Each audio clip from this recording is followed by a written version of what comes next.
My name's Riley, and I'm about to turn 22. Right now, I should be stressing over final exams in my cramped apartment, surrounded by textbooks and the stale scent of reheated noodles. But all I can think about is my birthday. It's supposed to be special this year at least. That's what I've been telling myself on repeat.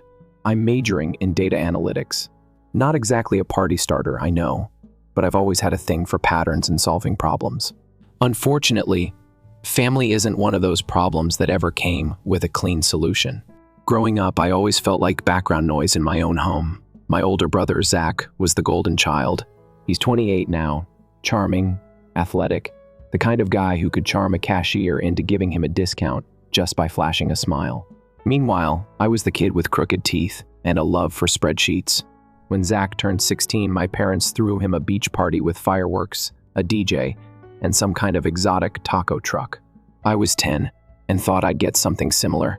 Spoiler alert, I got a grocery store cupcake and a pack of gum. No candles, no music, no photos. "Don't be dramatic, Riley," my mom had said when I cried quietly in my room.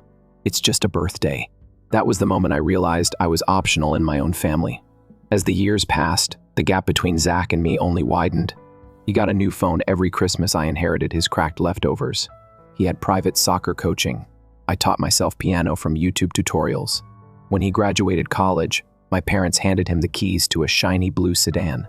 When I graduated high school, I got a $30 Target gift card and a congrats scribbled in a leftover birthday card. But one person always made me feel like I mattered, Nana Eve. My dad's mom. She's the only one who saw me, really saw me. When I told her I wanted to study data analytics, she beamed and said, "You're going to fix things no one else even notices are broken." That's a gift, honey. And this year, Nana told me she was organizing my birthday. Like, really organizing it. She even gave my parents $3,000 to make it special. I was floored. My parents never even pretended to care before. But this time, no arguments, no deflection. They just said, "Focus on finals. We've got it covered." Zach, however, did not take it well. I overheard him in the kitchen during a weekend visit. "Seriously? You gave Riley $3,000 for a party? I could have used that for my Tahoe trip." And Nana? She didn't miss a beat. "Zachary, I already helped you with rent this month and groceries. You're not the only one in this family." He went silent. I won't lie. I felt a strange warmth bubbling in my chest. Maybe, for once, things would actually be about me. All I had to do was get through finals. The last exam came and went like a hurricane. I walked out of the lecture hall dizzy, drained, but free. Around me, students buzzed about internships, beach trips, and post-exam bar crawls. But my mind was locked on one thing, my birthday. My phone buzzed with messages, early birthday wishes from friends who had become my second family over the past few years. My roommate Talia waved as I walked into our apartment. "You ready to be celebrated like royalty?" she teased. I smiled, half nervous, half hopeful. "I hope so." Talia raised a brow. "That doesn't sound confident." I shrugged. "You don't know my parents. They've never exactly tried, but your grandma's in charge this time, right?" Yeah, I nodded. "And that's the only reason I'm even going home." The next morning, I packed my bag, heart thudding with a mix of excitement and dread. This birthday, my 2020, was supposed to be different. It had to be. The drive back to my parents' house was 3 hours of me overanalyzing every possibility. Would they actually decorate? Was there a guest list? Would my parents act like they even cared? I pulled up to the driveway and immediately felt a knot twist in my stomach. The house looked normal, too normal. No balloons, no streamers, not even a dumb happy birthday banner from the dollar store. I forced a smile. Maybe the decorations were inside. Maybe they were planning a surprise. Maybe... The moment I walked in, I knew something was off. The house was quiet, too quiet. "Mom? Dad?" I called out. They were in the living room, sitting like they'd just lost a bet. Their faces were blank, stiff. "What's going on?" I asked. "Where's the party?" My dad cleared his throat. "About that, Riley." I braced myself. "We canceled it," he said flatly. I blinked. "What? Why?" My mom spoke up, not even meeting my eyes. "We gave the money to Zach. He needed it for his trip." For a second, I just stood there waiting for them to say just kidding. They didn't. "He's in Lake Tahoe right now," my dad added. as if that would soften the blow. My chest tightened. "You what?"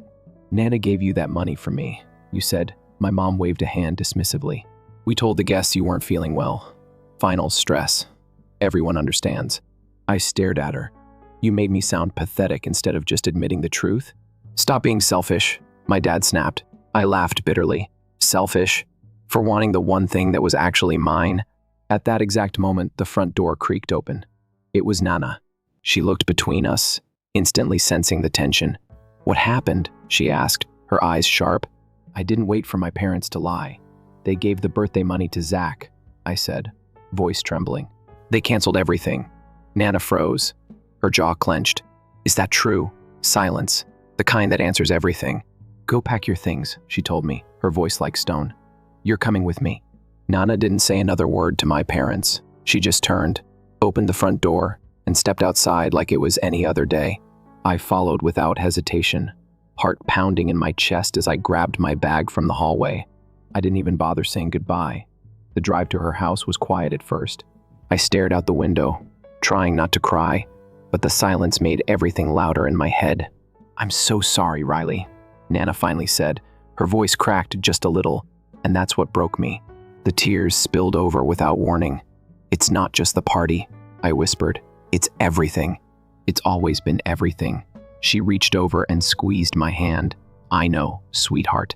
And I should have stepped in sooner. When we pulled into her driveway, I already felt lighter. Nana lived in this cozy 2-story brick house at the edge of town, surrounded by wildflowers and a white picket fence that wasn't just for show, it felt like safety. She didn't waste time. As soon as we walked in, she kicked off her shoes, tied her hair up with a bandana, and rolled up her sleeves like a woman on a mission.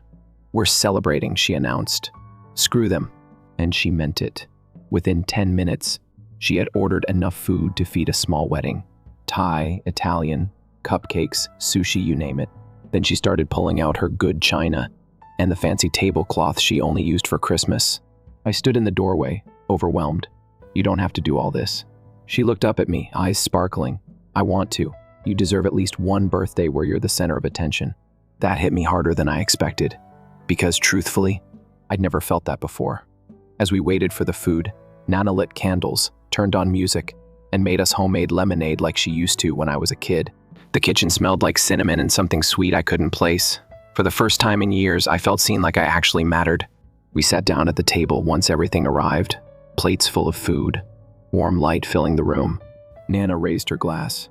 "To you, Riley, for surviving that house and still managing to be the strongest, smartest girl I know." I smiled through tears. "Thank you, Nana. I don't even know how to explain how much this means to me." She leaned back, sipping her lemonade. "Well, you can start by letting me give you a proper gift." I laughed.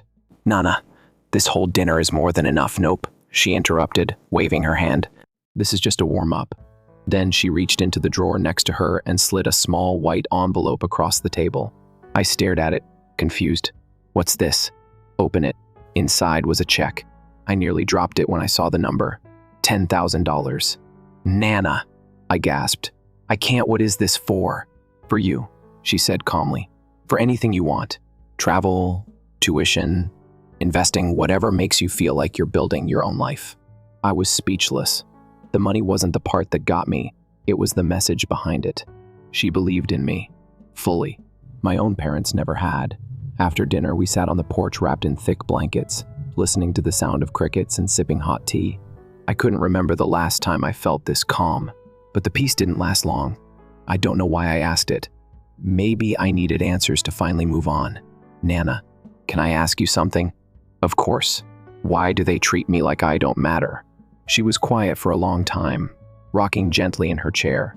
Then she said, softly, "Because they never wanted another child." My breath caught. "What?" She sighed, staring into the distance. "When your mom got pregnant with you, she panicked. She and your dad thought one kid was enough. Zach was their perfect boy. They didn't want the responsibility again. I was the one who convinced them to keep you." I stared at her, heart hammering. "Wait, they wanted to?" She nodded slowly. "Abort, yes. But I begged them not to. I even offered to help raise you. And for a while, I did. I had no words. Just the aching realization that the coldness I'd always felt wasn't in my head, it was real. It was planned. They never forgave me, Nana added, for pushing them to have you. Your mother blamed you for the difficult pregnancy, and your father followed her lead. And Zach, well, he was used to being the son in that household. He didn't want to share the sky. I swallowed hard. So this whole time I was just unwanted? No, she said fiercely, turning to me. You were unwanted by them, not by me, not by the world. You have so much ahead of you, Riley. You're going to do incredible things. You just need to stop asking them for permission to exist. Her words hit me deep. That night, I lay in the guest room staring at the ceiling, letting it all settle. I felt sadness, sure, but also clarity. I wasn't crazy. I wasn't oversensitive. I had just been trying to bloom in a garden that never watered me. The next morning, I woke to the smell of pancakes. Nana was already in the kitchen, humming to herself, flipping chocolate chip pancakes like we used to make when I was little. Morning, birthday girl, she said cheerfully. Hope you're hungry. Before I could answer, her phone rang. She glanced at the screen, frowned, then answered on speaker. It was my mom. Nora, what the hell is going on? She snapped. Good morning to you too, Claire, Nana said dryly, flipping a pancake. You blocked our accounts. Zach's stuck in Tahoe with no money. What are you doing? I'm doing what I should have done years ago, Nana replied. Taking back control. That money was for Riley's birthday, not your boy's vacation. She doesn't need a party, my mom hissed. She's overreacting. I stepped closer, and Nana nodded, giving me the go-ahead to speak. Hi, Mom, I said calmly. Just so we're clear, I'm not overreacting. You stole my celebration, lied to my guests, and proved once again that Zach's happiness matters more to you than I ever will. There was a pause on the other end. Then my mom's voice came back, low and bitter. You've always been dramatic, and you've always been cruel, I said, then calmly ended the call. Nana smiled. You're finding your voice. I shrugged, trying to play it cool, but inside, I felt powerful. Later that afternoon, we took a walk downtown. Nana insisted we stop by this little boutique she loved. While she browsed vintage scarves, I wandered into the back where a neon sign read, Tarot and Palm Readings, $10. I stepped in on a whim. The woman inside was old, kind-eyed, and smelled like peppermint. She took my hand, examined my palm, and said softly, You've been living someone else's version of your life. That ends now. I don't usually believe in that stuff, but something about it stuck with me. Back at the house, Nana had one more surprise. She brought out a small cake, chocolate with lavender icing, and a single candle on top. Just the two of us. Make a wish, she whispered. I closed my eyes and wished not for love or money or success, but for the strength to stop begging people to love me. When I opened them, Nana smiled. I hope you wished for something good. I did, I said, and for the first time in my life, I meant it. The days that followed were quiet, but not in a peaceful way. It was the kind of stillness that comes after a storm when, another one's on the horizon. Nana and I kept things light. We made dinner together, watched classic movies, and laughed over the absurdity of everything. But underneath it all, I could feel something shifting. Something bigger was coming. I just didn't know what yet until the phone calls started. At first, I ignored them. Then came the texts, dozens, from both my parents and Zach. All worded differently, but they all screamed the same thing. Fix this. Mom, Riley, talk to your grandmother. This isn't right. Dad, we're still your family. You can't just shut us out. Zach, I'm stranded, thanks to your tantrum. Grow up. That one made me laugh out loud. Stranded? He was staying in a ski resort with his girlfriend, not lost in the mountains without food. But the way they all twisted the story, like I was the one causing the problem, I didn't respond. I wasn't playing their game anymore. But the moment I got a call from an unknown number, I let curiosity win. Hello? Silence for a second.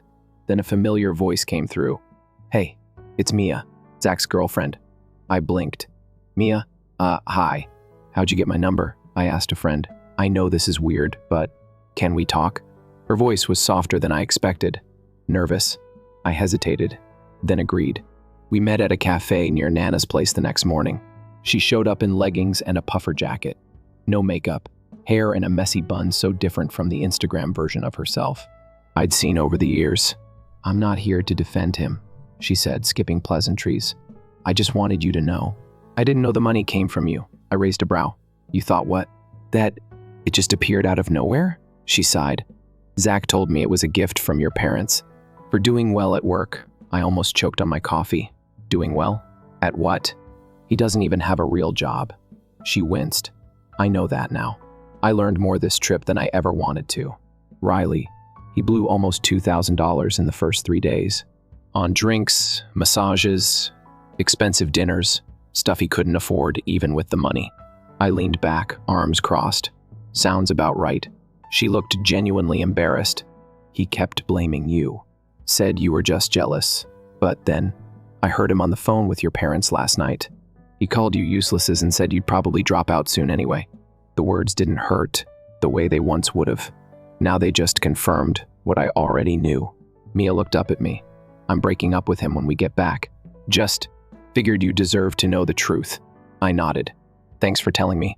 As she left, I realized something strange. I didn't feel angry. I felt relieved. The cracks were finally showing. And for once, I wasn't the only one who could see them. Later that night, I told Nana everything over dinner. She listened quietly, then pushed her plate aside.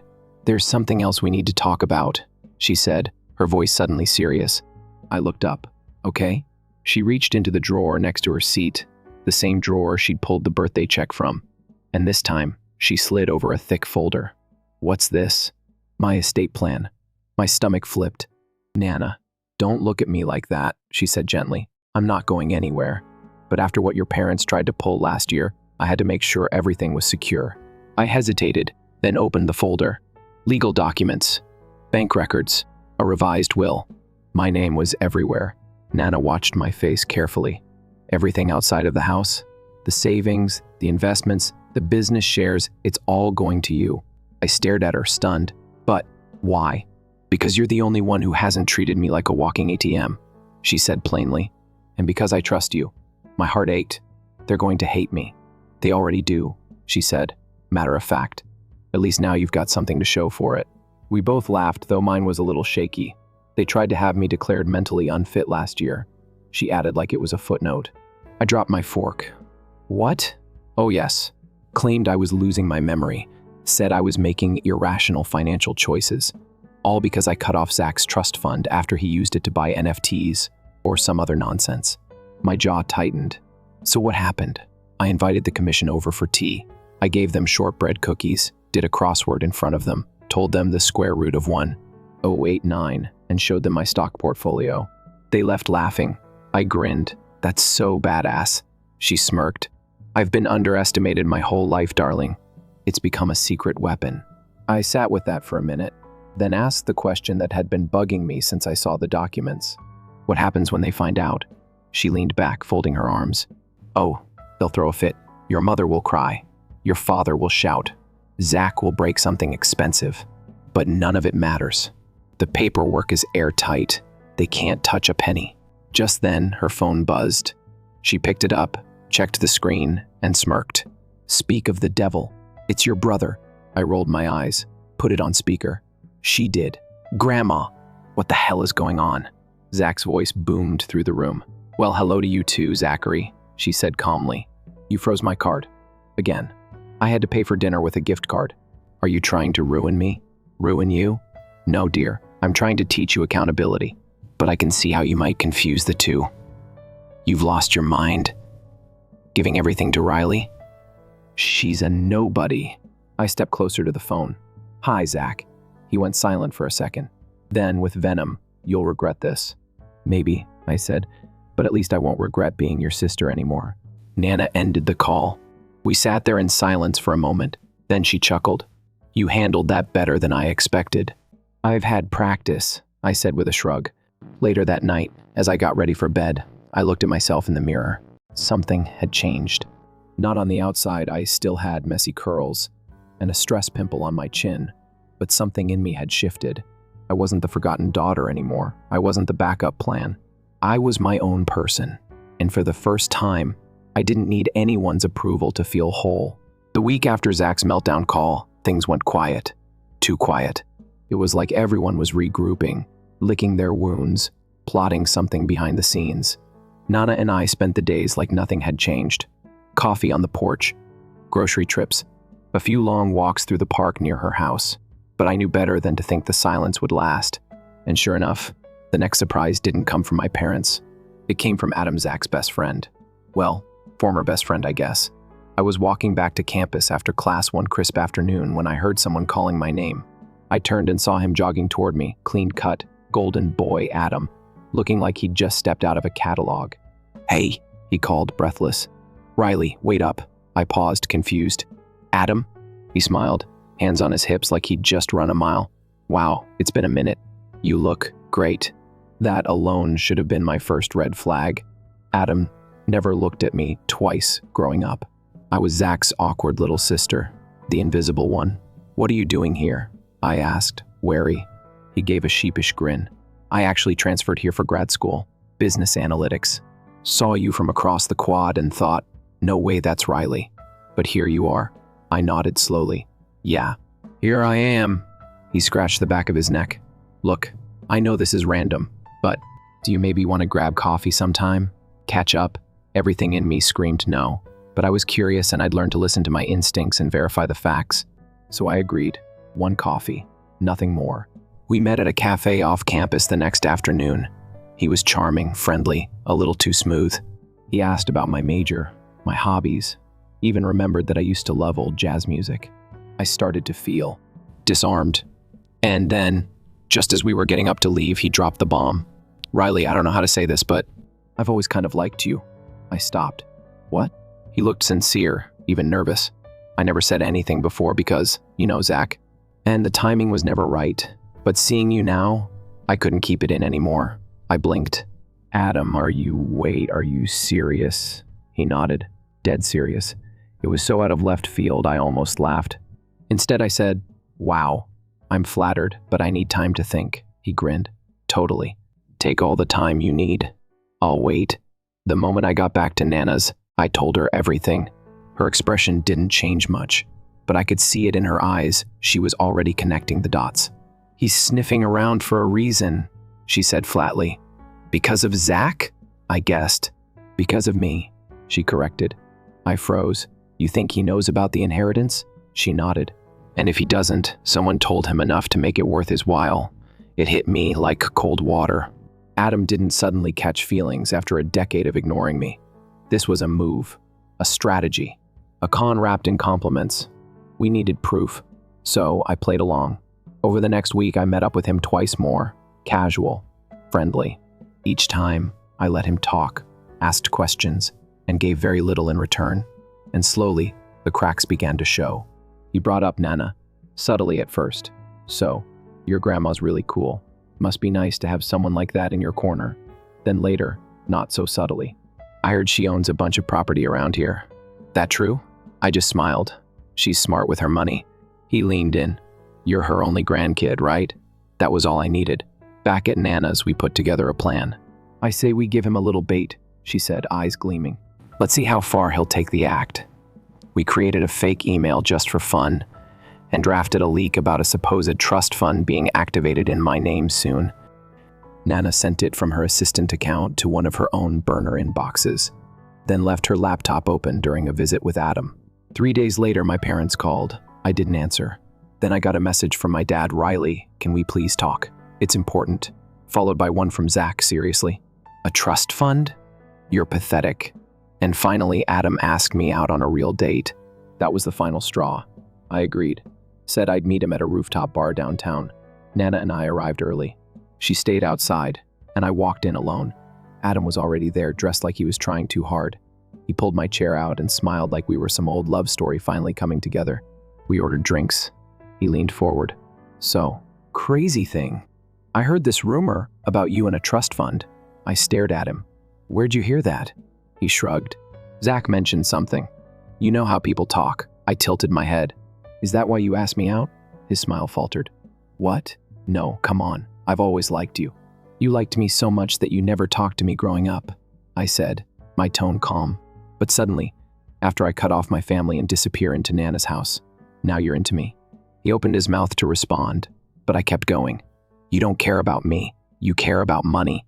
And unfortunately for you, you picked the wrong girl to scam." I stood, tossed a 20 on the table, and walked out. He didn't follow. Back in the car, Nana raised an eyebrow. How'd it go?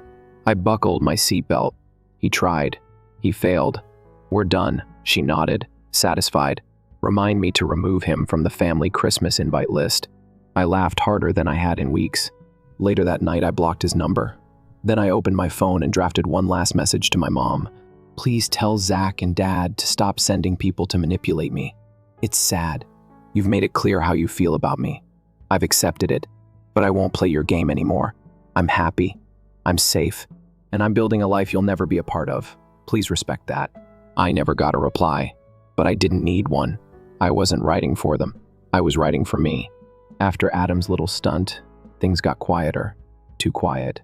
It was that strange calm before a tidal wave hits. Nana and I both felt it something big was brewing. You don't cut off narcissists and expect them to disappear quietly. They get loud when they lose power. Desperate. But instead of worrying, I focused on school. I kept my head down, studied hard, and started sketching out my future with clarity for the first time. I wasn't just surviving anymore. I was planning, dreaming. And then it happened. The email arrived on a Wednesday morning. Subject line, notice of will and trust amendment. Meeting required. I froze. Nana's lawyer had sent it to both of us, and by the looks of it, also to my parents and Zach. I showed it to Nana. She read it, eyes narrowing slightly. Well, she said, sipping her tea, I suppose it's time to make things official. The lawyer had scheduled a formal reading and update session for the family, a way to lay everything out in black and white. No more rumors, no more games. I could already imagine the scene, my mom gasping, my dad clenching his jaw, Zach trying to argue like it wasn't already over. We showed up early. Nana wore a deep navy coat and walked with the calm confidence of a woman who'd already seen this play out in her mind. I followed, heart racing, palms damp, but I held my head high. The lawyer's office was sleek marble floors, wood panels, soft lighting. Inside the conference room, 3 leather chairs waited across from ours. It didn't take long for the storm to arrive. My parents walked in first. My mom's expression was sour before she even sat down. She looked like someone forced to attend a wedding for an ex she still hated.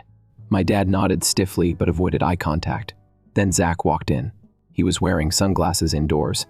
I almost laughed.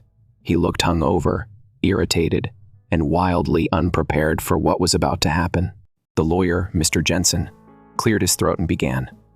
Per Miss Nora Whitfield's request, today's meeting is to clarify and formally acknowledge the changes made to her estate planning. These changes have been legally filed and witnessed. We're simply making everyone aware of the details. He opened a file. As of last month, all financial assets, including investment portfolios, cash holdings, and intellectual property shares, are to be transferred solely to Miss Riley Whitfield upon Miss S. Whitfield's passing. The primary home will remain with the estate for decision at that time. My mother gasped. You're giving her everything? She snapped. My father sat forward. That can't be legal. It's not only legal, Mr. Jensen said calmly. It's been reviewed by a third-party fiduciary board to ensure mental competence, as required. Zach finally took off his sunglasses. You're serious? He spat at Nana. You're leaving me nothing? Nana turned to him, eyes sharp but steady. I'm not leaving you nothing. I'm leaving you with exactly what you've earned. The difference is Riley's earned more. My mom scoffed. She's manipulating you. She's always been good at playing the victim. I met her eyes and didn't flinch. No, I've just finally stopped playing along. My father turned to the lawyer. We'll contest this. Jensen barely blinked. You're welcome to try. But be aware doing so opens you up to full financial audit and deposition under oath. Everything, including past financial assistance and correspondence, will be subpoenaed. That shut them up. Zach leaned back in his chair, arms crossed. This is messed up. I gave this family everything. Like what? I asked, voice calm but pointed. Entitlement? Debt? A never-ending echo of me, me, me? He glared. You're just bitter. This is revenge. No, I said, voice even. Revenge would have been letting you all crash and burn without warning. This is protection. Of Nana. Of myself. Of everything you've tried to leech off of. Nana placed a hand over mine. This is about legacy, she said quietly. And Riley is the only one who understands. what that actually means. The room stayed quiet after that. When the meeting ended, my parents stormed out without a word. Zach lingered, muttering something under his breath before slamming the door. Back in the car, I let out a breath I didn't know I'd been holding. "You did well," Nana said, glancing over.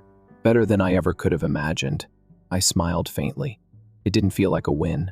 It just felt necessary. "Exactly," she nodded. "You're not fighting for power, Riley. You're standing in your own truth. That's what separates you from them." That night, I didn't sleep much. I kept replaying it all in my head, not the confrontation, but the strange calm that followed. The silence didn't feel scary anymore.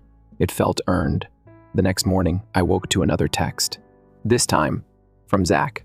"You think this is over? You think just because you have a few documents you win? Watch your back." I stared at the screen, and for the first time in my life I felt nothing. No fear, no sadness, just emptiness. So I blocked the number. I didn't even tell Nana. I didn't want to give the message oxygen. Instead, I went for a walk.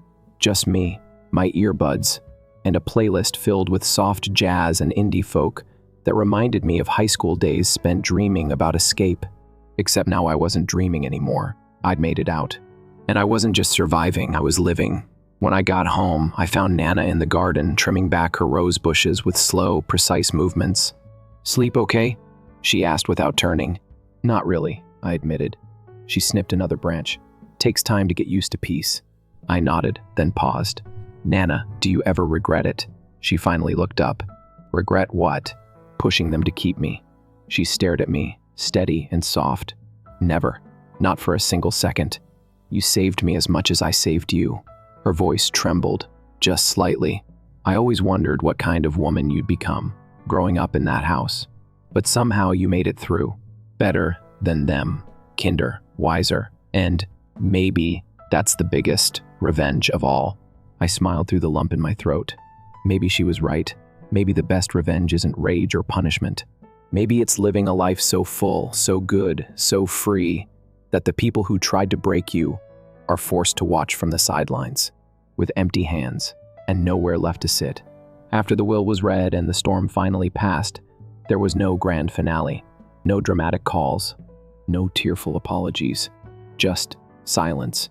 A heavy, cleansing kind of silence that I hadn't felt in years. No more walking on eggshells. No more checking my phone expecting insults disguised as family concern. It was over, really over. And for the first time in my life, I wasn't waiting for someone to come save me, because I'd saved myself. Fall turned to winter. Campus grew colder. People bundled up in scarves and sipped overpriced lattes, and I found myself smiling more than I had in a long time. Not because everything was perfect, but because everything was mine. My peace, my choices, my future. I moved out of my cramped campus apartment and into a cozy townhouse just 10 minutes from Nana. It had creaky floors, bad lighting in the bathroom, and a tiny balcony with an awful view of a dumpster, but it was mine. Fully paid for, thanks to Nana's early inheritance gift and the trust she'd set up. I painted the walls soft blue. I bought secondhand furniture with personality. And I started waking up without that familiar tightness in my chest. It's funny how freedom doesn't always feel explosive. Sometimes it's quiet. Like waking up and realizing no one's watching you, waiting to criticize. Like opening your fridge and knowing you stocked it yourself, on your terms. Like finally breathing without flinching. Nana helped me budget. She showed me how to manage the trust, not just spend it.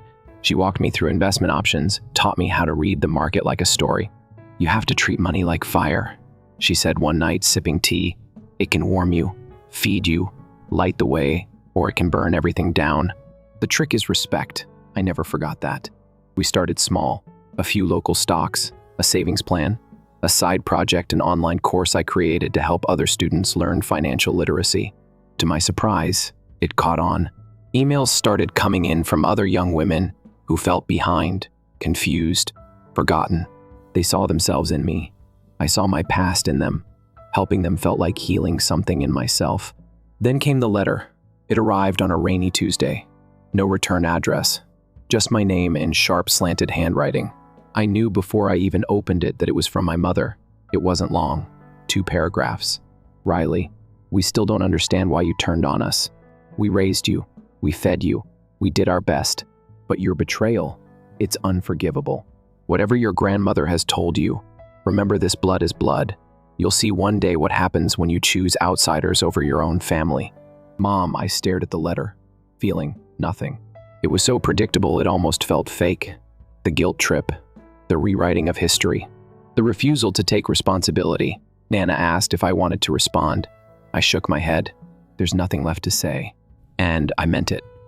Some people aren't interested in healing. They want access, not connection. Control, not love. That letter confirmed what I already knew. I had made the right decision. I didn't need to prove anything anymore. Not to them, not to anyone. Later that week, I visited Nana with a surprise. I'd printed out the first draft of a financial guidebook. I was writing something practical, personal, honest. I called it Clear Numbers, Clean Starts. She flipped through it, smiling wide. You wrote all this? I nodded, suddenly nervous. I want to give people what I never had: tools, confidence, a starting point. She looked up at me, eyes warm. You're doing it, Riley. You're becoming the woman I always hoped you'd be. That night, we baked cookies like we used to when I was little. Chocolate chip, slightly burnt at the edges, the way she always liked them.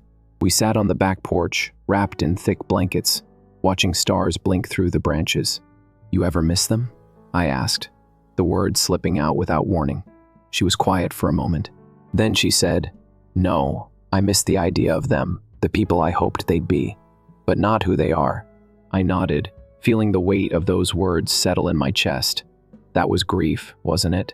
Not missing people, but mourning the hope that they might one day change, and learning to live without that hope. One day, while organizing files on my laptop, I found an old photo of Zach and me. We were kids, playing in the backyard. I was wearing mismatched socks and holding a toy telescope. He was laughing, midair on a trampoline.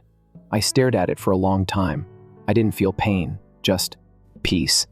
That little girl had no idea what was coming, but she made it anyway. And somehow, despite everything, she grew up into someone she could be proud of. I closed the folder and backed it up on the cloud, like saving a memory in a time capsule. One night, a few weeks later, I got a message on LinkedIn. It was from Mia, Zach's ex. She'd moved to Colorado, was working at a nonprofit, and had found my course online. Your story gave me the courage to walk away, she wrote. You probably don't even realize how powerful it is to see someone choose themselves and not apologize for it. Just wanted to say thank you. I sat there, staring at the message. That's when it hit me. All the pain, all the loneliness, all the fights and cold shoulders. They hadn't just led me to freedom. They'd helped me carve a path others could walk too. And that was power.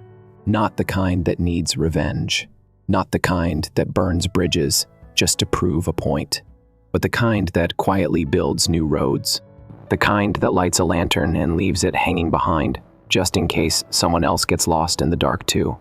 I used to think the worst thing in the world was being unloved by your own family. But I've learned something since then. The worst thing is abandoning yourself just to earn scraps of their approval. And the best thing? Reclaiming your story. Living your truth, even when it's hard, even when it's lonely, even when the people who should love you don't understand it. Because once you choose yourself, fully and unapologetically, the world opens in ways you never imagined. So here I am, no longer the forgotten daughter, no longer waiting for love in places it never existed. I'm not perfect, but I am free. And honestly, that's more than enough. Story 2, I've reached a sobering conclusion. Owen has no empathy or feeling of accountability. Now it's obvious that I'll need to do something. I've made the decision to remain with my parents in this home. Owen will also have to go. Owen has relied on me for everything since we were married. Now, even though I work hard and pay $4,000 a month for rent, he is attempting to evict me from my own house. My breaking point is this. I've been thinking about getting a divorce for months. However, Owen's callousness and selfishness have cemented my choice. I firmly informed him, I'm going out of this house. Yes, but you have to move fast for the time being. He answered with a simple shrug. All right, I'm going out tonight and returning tomorrow night. By then, just make sure you're gone. His nerves. I inquired, are you not even interested in seeing what I could bring? His answer? Keep your hands off my equipment. With the remaining items, do as you like. I was shocked by his contemptuous demeanor, but I was also determined. I might as well make the most of this chance since he's letting me handle the home goods. Maybe it's time for Owen to face the repercussions of his actions. I've already begun making plans. I'll employ a moving company if necessary to pack up whatever I value. Owen, too. At last, he will experience the consequences of his actions. Here is some background about my position for context. I'm Erica, a 31-year-old researcher at a renowned corporation who graduated from a distinguished school. My pay is reasonable for my age, and my employment is secure. With the money I make, I can afford to rent a fancy condo that costs $4,000 a month. My life appears to be perfect on paper. I have a family, a great house, and an excellent career. Owen, Sam, our kid, and my husband. I could seem like I have everything to outsiders. I am aware that some individuals struggle to meet their basic needs, are old and live alone, or lack a roof over their heads. I consider myself lucky in many respects, and I don't take it for granted. My life isn't as picture perfect as it appears, though. The fact is that our budget is severely impacted by the $4,000 rent. It's a significant financial burden, even with my respectable wage. Owen's unwillingness to make a significant contribution exacerbates the situation. If he was employed properly, we wouldn't have to endure this kind of hardship. However, Owen is still pursuing her goal of being a musician at the age of 32. I used to respect his drive. In his early years, he was fairly well liked and performed at live venues and other occasions. However, let's face it, entertaining a few hundred people occasionally doesn't cover the expenses. His aim of becoming a successful musician seems more like a pipe dream now that his part-time income is erratic. In the meantime, I am left to bear all the burden rather than pursuing a secure future for our family. I'm left to face the hard truths of reality, while Owen clings to his fantasies. When I bring up the financial load, he brushes it off as though I'm bothering him. He always responds in the same manner. I'm not complaining, but your constant whining makes you sound like an elderly woman. I'm presenting the facts. I've been understanding, encouraging, and patient, but I've had enough. I've been carrying our family and this marriage for far too long.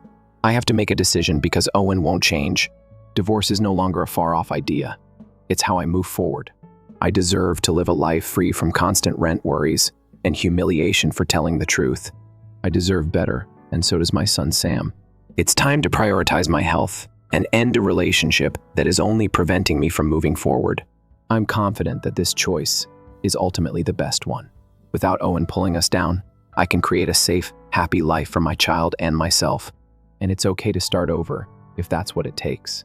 This is my opportunity to take back my freedom and build a future in which I am genuinely happy. As a child, I witnessed Owen's success as he pursued his goals. He appeared wonderful and full of promise. He promised that I would put in a lot of effort for our unborn child when I became pregnant. We got married and had a family when I was just 20. I assumed that after we were married, he would put his music and dreams aside and concentrate on starting a family with us. I initially felt bad for challenging his decision to continue working part-time jobs and pursuing his musical dreams. I didn't want to make him feel like he had to give it all up for the family. But after our child was born, everything changed. Owen still kept going with his music and part-time work, as if nothing had happened. It was more than I could handle. One day I warned him, "How long do you plan to keep working part-time jobs? You're almost 32. People your age are building careers."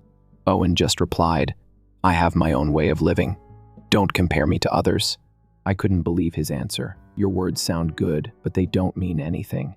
If you want to talk about living your way, then start by helping out with the household expenses."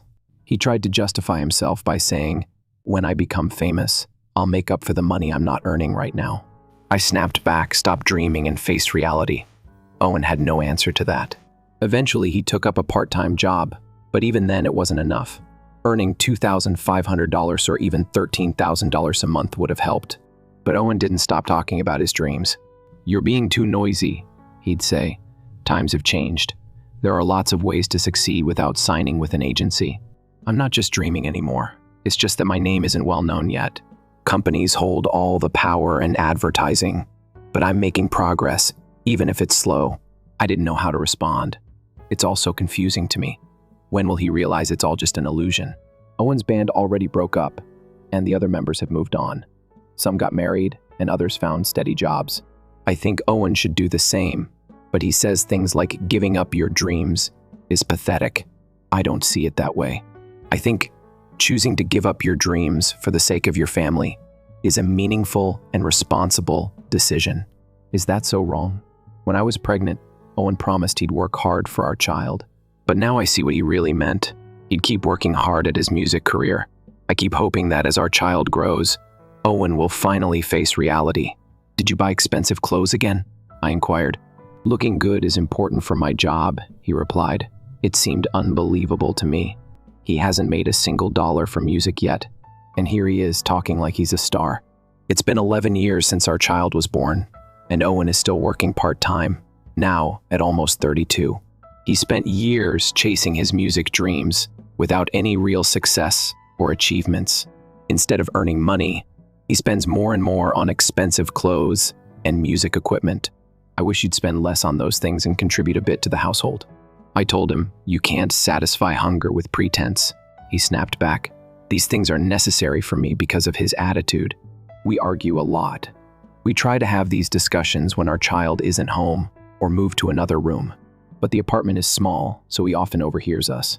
If we raise our voices, that's one reason we're considering moving to a bigger place as our son Sam grows.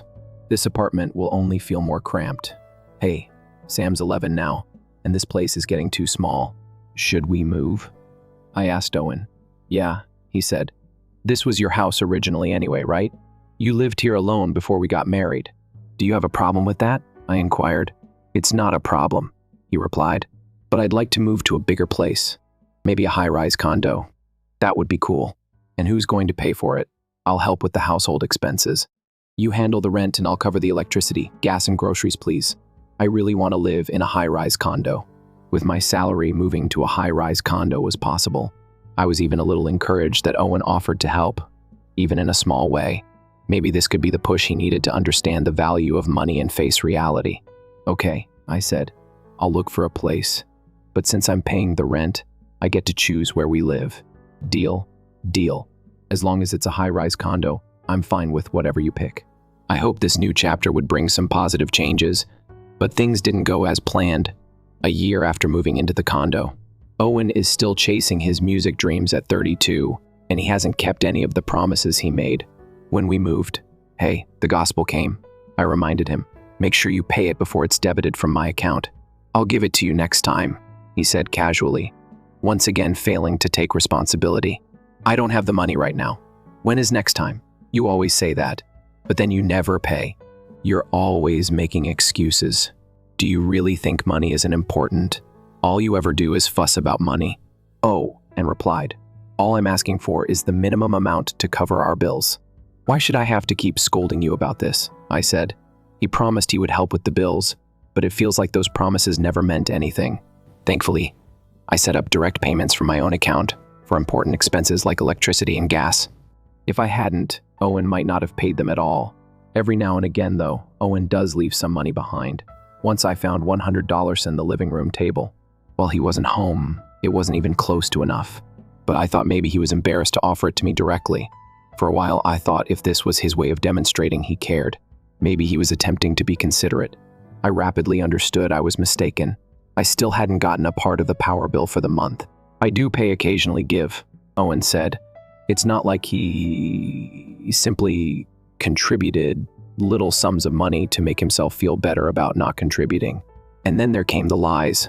One day he remarked, I want to take my folks on a trip. Can you lend me some money? How much do you need?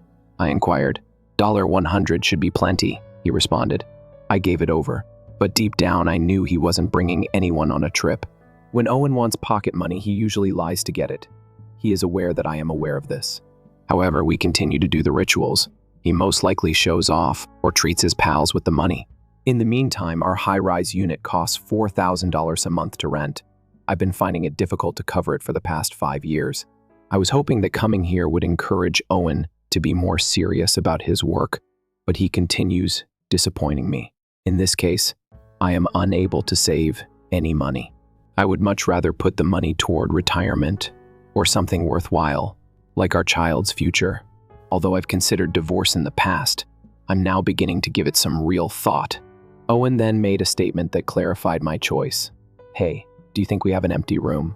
The idea of repurposing the empty room for my parents crossed my mind. What are your thoughts? Owen inquired. Your parents' room? Do you mean that they would live with us? How come you're bringing this up now? Startled, I asked. My folks are becoming older. We cannot simply ignore them. Owen tried to seem dignified as he spoke. However, I am familiar with Owen. Even if he can't follow through, he constantly speaks big. He wonders who is footing the $4,000 rent for this unit in a high-rise building. In addition, I pay for our son's schooling and all living costs. It is just unbearable to think about having to live with my in-laws on top of everything else. I oppose it. I gave a forceful response. Don't respond too soon. Give it some thought, he urged. I have considered it.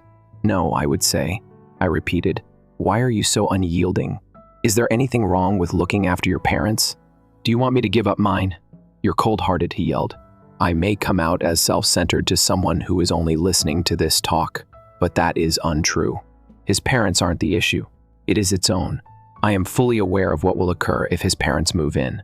Owen will put all of the burden of looking after them on me. I've already done everything I can for this family. There is nothing more I can and will take on. I'm not going to live with your folks. I spoke aggressively. Owen gave me a scowl. I notice your lack of compassion. All right. You must go since my parents and I will be living here. Angry, he said. It seemed unbelievable to me. Owen has been totally reliant on me ever since we were married, and now he's attempting to get me to leave the house, despite the fact that I pay the $4,000 rent each month. I became aware of his true helplessness and recklessness after hearing his statements. His irrational demands and self-centeredness have undoubtedly clarified my choice to file for divorce, even though I've been thinking about it for some time. All right, I responded. I'll go out of the home. Excellent. Gather your belongings and leave as soon as possible. I'll be returning tomorrow evening, but I'm leaving now, he remarked icily. Be gone by then. Are you certain you don't want to see what I'm carrying? I inquired.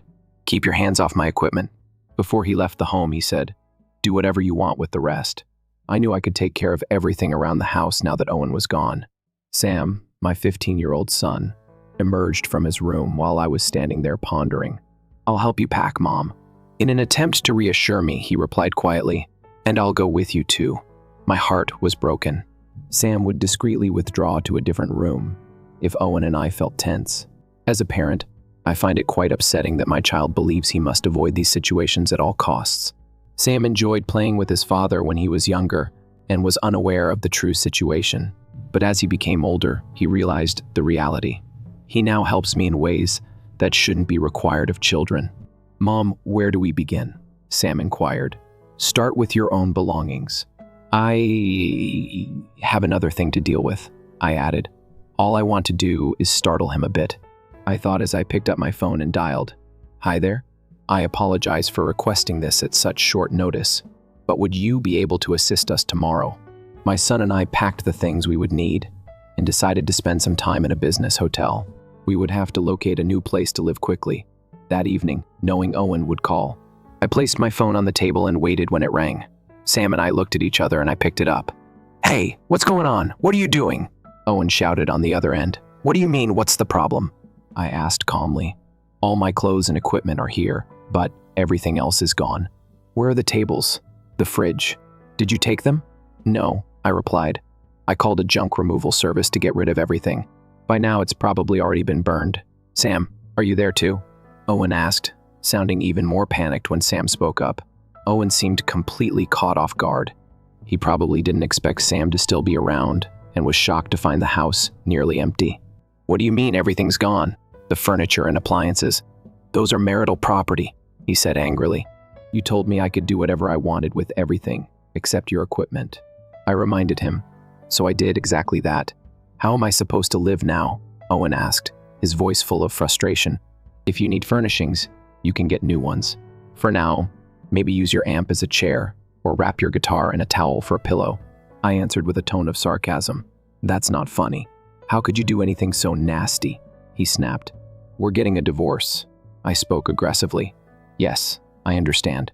Owen said. He sounded like he expected me to be shocked by the notion of divorce. Maybe he felt this was just another fight that would ultimately blow over, but I had already made up my mind. His remarks didn't intimidate me. They only made me feel more convinced about my decision. In fact, I was almost glad that he brought it up. Really? You get it? We're getting a divorce. I repeated, making sure he knew I was serious. You don't have to say it so many times. I understand. I said coldly and quietly, making it apparent that this was definitive. Owen must have understood that the divorce would hurt him more than it would hurt me. He appeared embarrassed, uncertain of what to say next. Normally he'd apologize and back down, but this time he couldn't. Maybe it's his obstinate pride as a musician. He can't acknowledge defeat, but I know Owen too well. Once he says anything, he doesn't take it back, even if he regrets it. At first, Owen acted like he had everything under control, but now it all looks silly. We'll talk about the facts of the divorce later, I said. You're intending to reside in this house with your parents, right? Should I go to the real estate agent first to alter the contract? Owen paused. Yeah, but if the contract is transferred to my name, the divorce can't be undone. This is your time to apologize, he added, his voice trembling. It seemed like a pathetic, last desperate attempt to halt what was unfolding. Maybe he felt my choice to get rid of the furniture and appliances was part of some great scheme to force a divorce. But it wasn't going to be that easy for me to shift my feelings. After 15 years of anguish, I secretly hoped that he would be subjected to the penalties more. Owen and I visited the real estate agency a few days later to go over the condo contract. I concluded my portion of the contract with ease. The procedure was quick and easy, but there was a major issue when Owen attempted to sign a new contract. What? $4,500 is the rent. Owen's face became white. Owen left everything up to me, including selecting the property, when I initially signed the high-rise condo lease, signing and negotiating the documents. He had no idea how much it cost, because he never even inquired about the specifics. Even with my parents' assistance, I will never be able to pay that rent. Shocked, Owen remarked. It seems like Owen intends to rely on his parents to split the rent once I go. The real rent was far more than he had anticipated, but he thought the three of them could handle it. It was obvious that they couldn't afford it because Owen works part-time and his parents are retired and only receive their pensions. This was something I had anticipated. This is the amount you have been paying each month. Stunned, Owen inquired. Yes, I said. I've been making payments all along, since you're not employed. Nothing has been able to be saved by us. This kind of deal is too much for me to manage. I refuse to acknowledge it. Calmly, I answered, don't worry. You're not capable of handling it, in my opinion. What are you saying? Owen seemed perplexed as he asked. He appeared to be so overburdened that he was unable to comprehend the fundamental prerequisites for renting a home. I looked across at the real estate broker. Please pardon me. If their parents make up the gap, can someone with an erratic monthly income of $2,500 be eligible for this contract? The agent gave a headshake. No, that would be really challenging. To be eligible, the applicant must have a steady source of income. I turned to face Owen. I warned you it wouldn't work, you see. The screening would be impossible for you to pass. For the first time, Owen realized how far out of his depth he was as he sat there in quiet. After listening to our chat, the real estate agent most likely recognized we were about to part ways. He smiled slightly, uneasily, but said little. What should I do now? Owen inquired. You are forced to depart if you are unable to sign the contract, I said. Since I've already terminated my portion of the contract, there isn't any other choice. Owen had a startled expression.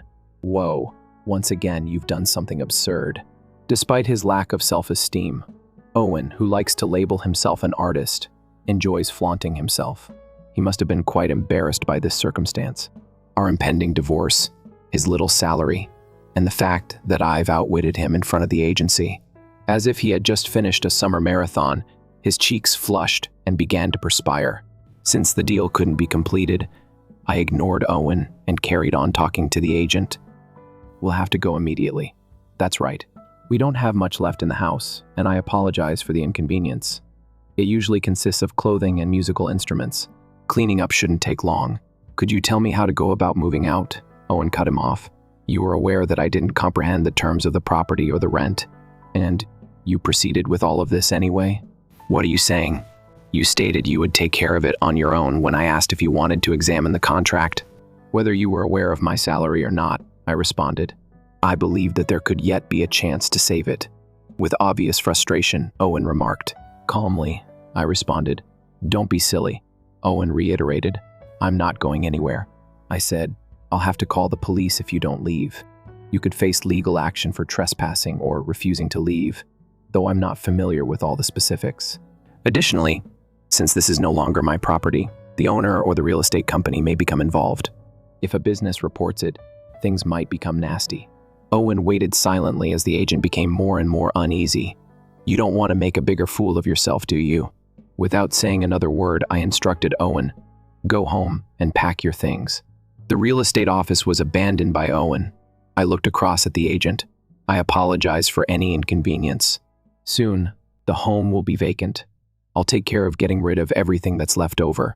The unit was already vacant when the agent and I visited it later to express regret for any inconvenience and the unpleasant circumstance. I went to the real estate agency with some candy. The actual procedure proceeded without incident, although I could see the agent was still a little taken aback by what had transpired. I sincerely apologize for the outcome, but this circumstance forced the idealistic musician to face reality. He must now confront the realities of life. We formally formalized our divorce after he departed the house.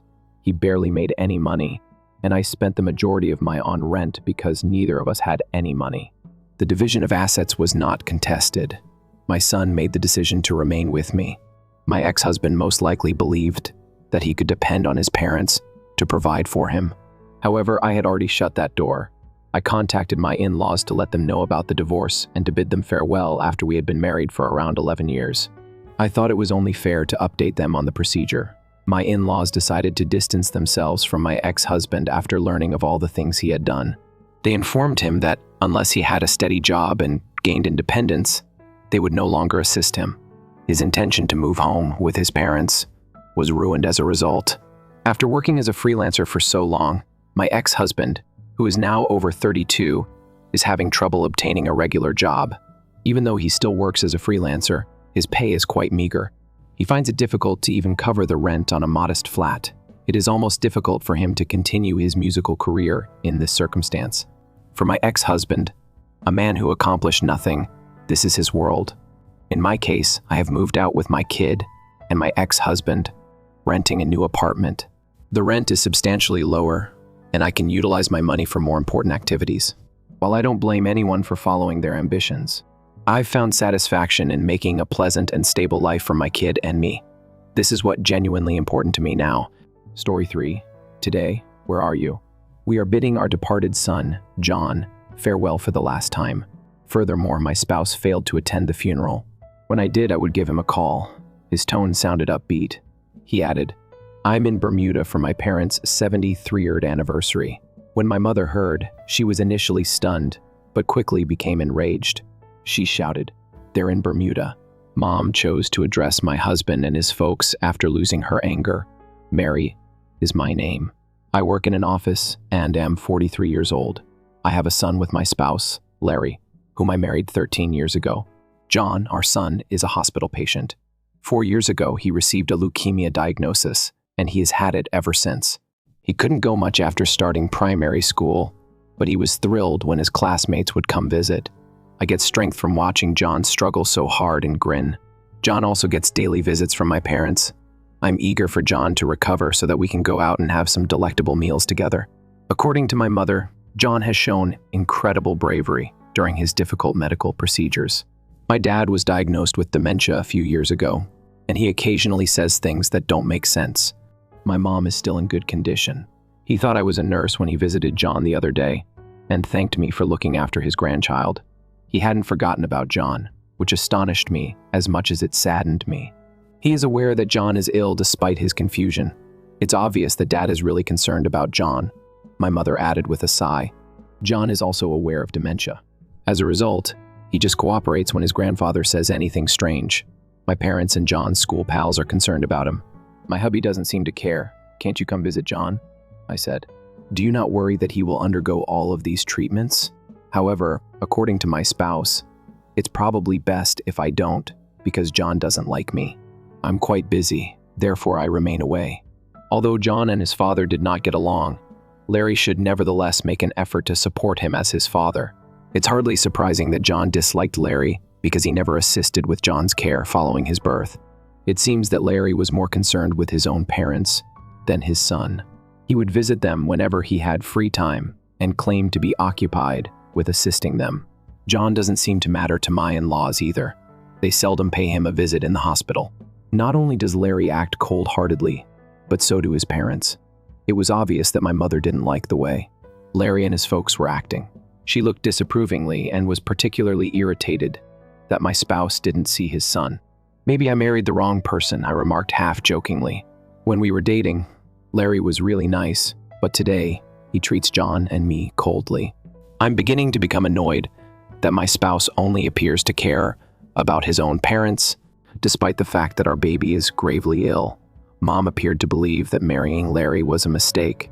I would never have introduced Larry to you if I had known he was like this, she continued, giving me a mournful look.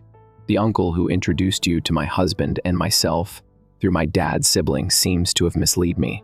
It appears that my father-in-law and uncle were acquainted, and they mentioned me when they discussed finding Larry a bride. I chose to have a casual meeting with Larry because I was single at the time. I liked him and he seemed kind, but I wasn't ready to be married just yet. But Larry thought I was great and asked if we could date. Really. We were getting married before I realized it. My mother also saw that following Larry's previous marriage, his parents underwent a full transformation. Despite their seeming modesty, they changed after the wedding. Before, my mother-in-law was usually grinning, but she abruptly became severe and talked angrily to me. Now that you're a member of my family, Mary, you must follow my instructions. We'll make sure you swiftly obtain a genuine divorce if you don't listen. My father-in-law began making offensive comments, such as, "We only let you marry Larry because the head of our family introduced you," which surprised me because I had assumed he was a quiet man. "We wouldn't have permitted someone like you to wed our son otherwise." Every time there was a problem, he would remark that. My father-in-law has a deal with my uncle's real estate business. My uncle reportedly said that I came from an affluent family when he introduced me. My father-in-law made those comments because he believed my dad had a large property holding. Since neither my father nor my uncle had informed me of this, I took my father-in-law's statement at its value. We moved into the home that belonged to my maternal grandparents after we were married. The house was unoccupied after my grandparents died, so we made some renovations and moved there. Since keeping the house unoccupied may cause it to collapse, my family had thought about renting it out. However, my husband begged my parents to let us live there after learning about the empty house, adding, "I promise we'll take good care of it. We can assist in taking care of the parents because the residence is near to our family as well." That made sense because we could both assist our parents and it was close to his family as well.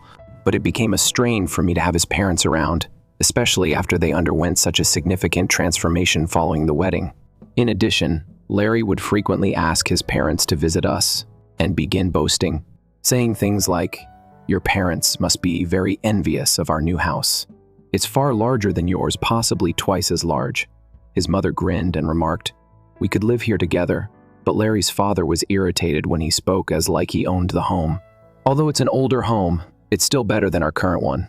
I questioned my husband, "Are you planning to have your parents move in with us?" After they had departed, "You don't even own this place." My spouse simply chuckled and declared it to be a joke. My mother-in-law appeared to be serious about moving in, even if he was only kidding. This unnerved me.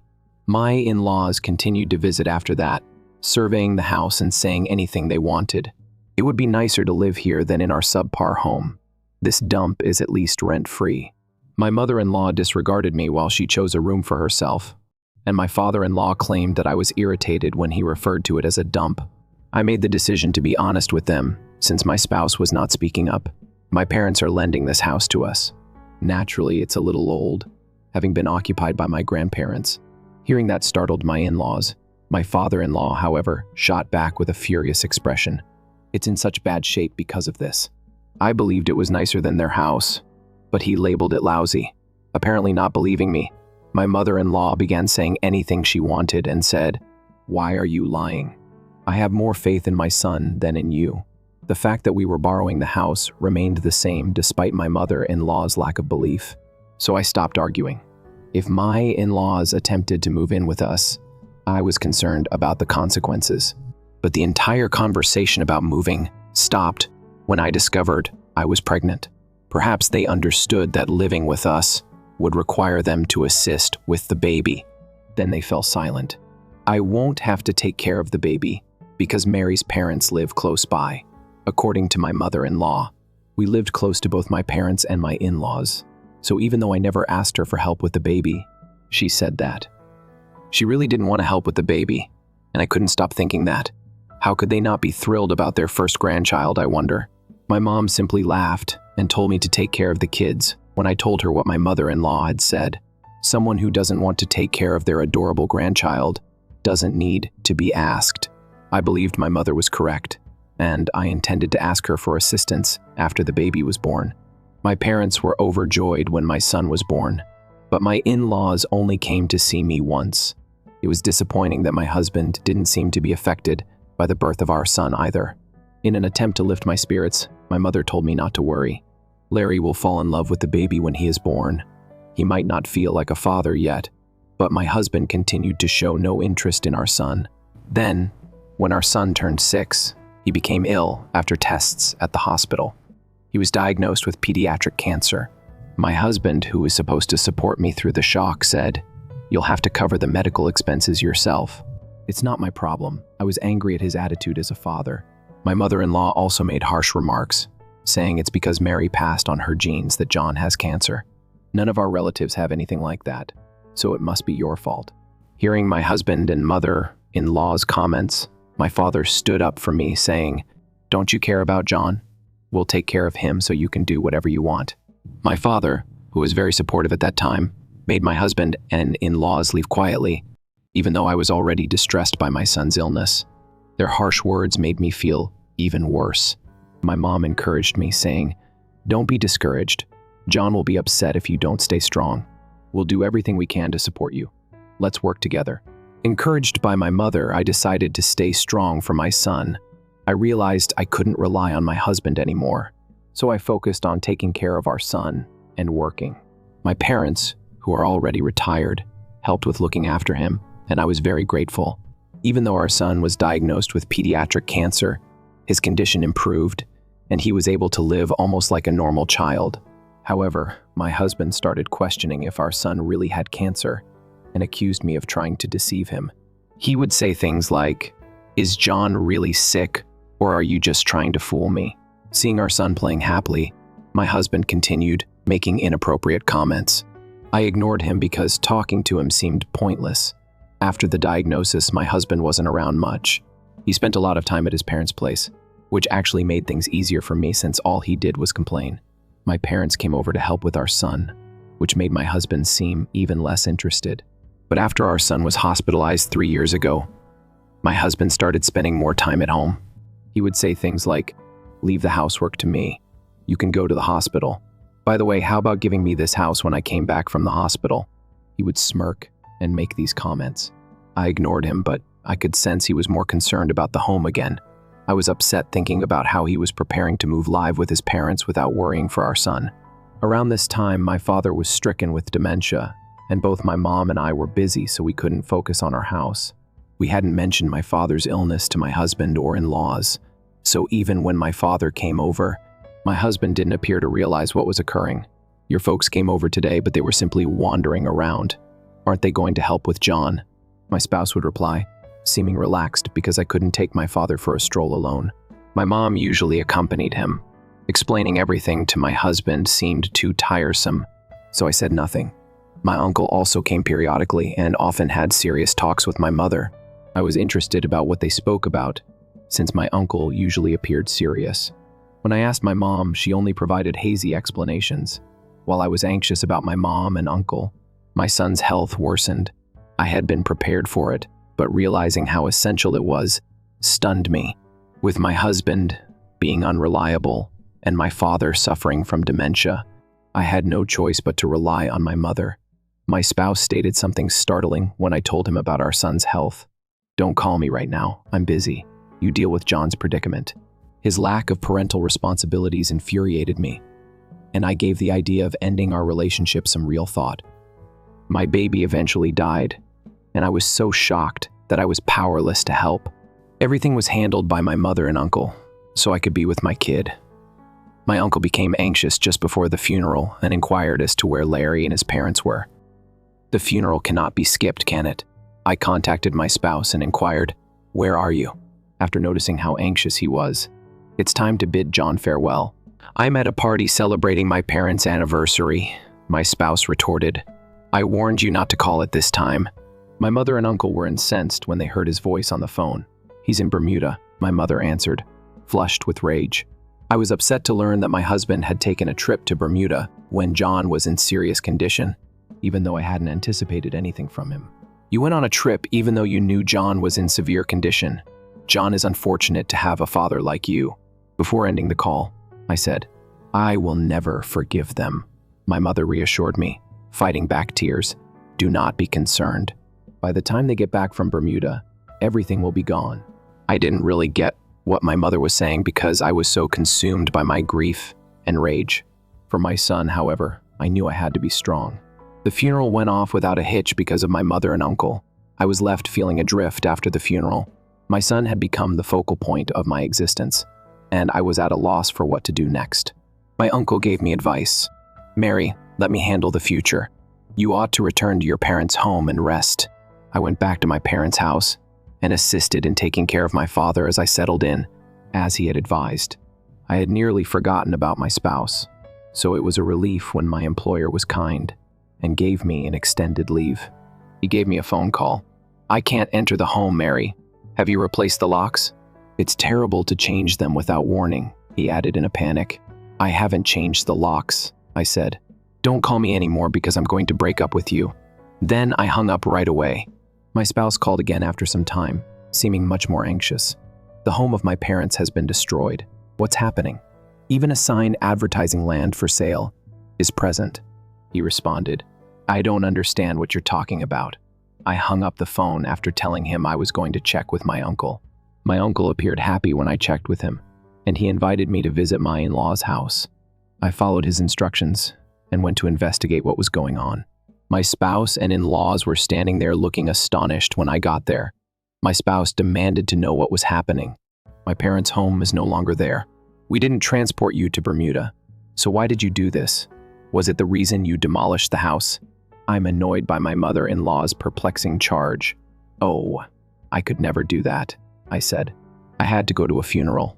My mother and uncle showed up just as things were becoming heated. My mom shouted, "No one has the right to criticize if they weren't even there at the funeral. At the very least, consider what you did." After a brief period of silence between Larry and his parents, my father-in-law started to gripe. "The home cannot simply be demolished and the land sold. The property belongs to me. My father-in-law is here." Unusual statements made me question whether he was experiencing dementia. With pride, he produced a document stating that your father had given us the home and property. This contract serves as evidence. My father's signature was on the contract he displayed, but it appears to be unofficial. It also said that the property was given away for free, which didn't seem correct. "This agreement is invalid." I said that my father has dementia and is unable to make wise decisions. Larry's parents maintained that the contract was legitimate, saying they were unaware of my father's illness. Then my mom said something. "He is unable to sign the contract since this land is registered in my name. You made my father sign even though you knew he had dementia, didn't you?" What my mother said startled me. However, my father-in-law didn't believe her, which made Larry and his parents even more uneasy. My uncle presented everyone the lease agreement and the specifications of the land. Mary's mother owned the building and the property. "Due to your non-payment of rent, we had to end the lease and list the property for sale. You disregarded our persistent attempts to set up meetings. Our only option was to file a lawsuit." Larry's parents silently gazed at the paperwork as my uncle recounted. "Were you overdue on your rent?" my father-in-law inquired. "Why didn't you make the payment?" My mother-in-law acknowledged, appearing perplexed. Since we were now related to her uncle, I felt it was okay. And then she spoke the truth. "Actually, we didn't believe we had to pay the rent because we intended to trick your father into giving us the land. When I learned that they had intended to defraud my father from the beginning, I was much more incensed than when I was first stunned to learn about the overdue rent.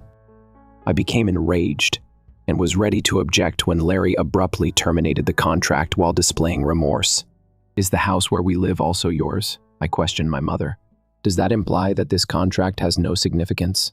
Larry held. Like the last one, it was signed by my father. It seems that Larry had made up a contract because he believed our house belonged to my father as well. The fact that they attempted to mislead us without even verifying the land's ownership is absurd. I'm happy we learned in time. Astonished, my mother remarked. Larry and his parents trembled in rage. Both Larry and I were startled when my mother revealed that her father owned a sizable portion of the land in the neighborhood, including the area surrounding their house. A young woman suddenly showed up and demanded payment for the travel expenditures I had paid for. "When will your late son's life insurance payout occur?" When Larry saw the woman, he became alarmed. "You brought your mistress to Bermuda even after your son's death," my uncle added with a smile. "You have truly surpassed yourself. We've looked at everything." Although I was taken aback once more, I soon discovered that the woman was Larry's mistress. It seems that my uncle had surreptitiously looked into Larry's possible infidelity. As my uncle and mother talked about the circumstances, "Really? The woman who had come at the worst moment hurried away. It's unbelievable to me that Larry was such a horrible person. Heaven must be aghast at our son." Larry appeared unmoved by what I said and continued to pursue his mistress. "How does it feel to have enjoyed yourselves in Bermuda?" I asked his parents. "Do you want to use the money from your grandchild's insurance? You will have to cover the cost of your own journey because, regrettably, I am the insurance beneficiary." After the funeral, Larry's parents rushed out, unable to react. I understood that my mom had wanted to cut Larry and his parents out of our life altogether. After that, I applied for alimony and got a divorce from Larry. After our kid died, it was discovered that my ex-husband had been cheating on me for 3 years and intended to divorce me. He believed that he would profit from the life insurance and not have to cope with any obligations or child support when our kid passed away. He even took his parents on a trip to Bermuda after confessing his adultery to them. He was aware of my father's dementia and used it by coercing him into signing a contract. While our son was really sick, my ex-husband had the opportunity to act since my mother and I were too busy caring for our kid to leave my father with a domestic aid. He was able to get my father to sign the contract as intended, but he was unaware that my mother truly owned the land. My uncle, who owns a real estate business, was given the responsibility of managing the 2 parcels of land that my mother received from my father. My father-in-law believed the land was still my father's, even though he was renting it from my uncle. This was a serious oversight. My ex-husband and his parents concentrated solely on attempting to gain money without verifying the specifics. They ultimately accrued a significant debt load. My ex-husband is currently under financial difficulty since he must not only pay alimony, but also pay for the family's Bermuda vacation. In addition, my in-laws were encouraged to go to their son for assistance in paying the past due rent, but he was barely able to manage his own expenses. Since they were already having financial difficulties, they had already paid the rent. The land turned out to be my mother's property, even though they had intended to use it to pay off their debt. My ex-husband is currently living alone in despair, weighed down by debt, and even lost his mistress. I'm now beginning to get over the trauma of losing my baby as I head back to my family's house. I can't afford to be depressed indefinitely because my mother is also coping with my father's dementia. If my heavenly son saw me in such despair, I think he would be concerned. I want to maintain my optimism while staying within my bounds. My father occasionally says odd things, like today when he said that John is here and is having a good time running about. His remarks startled me, but perhaps my father can still see my kid. For my son's sake, I choose to think that we should live a happy life since he is keeping watch over us.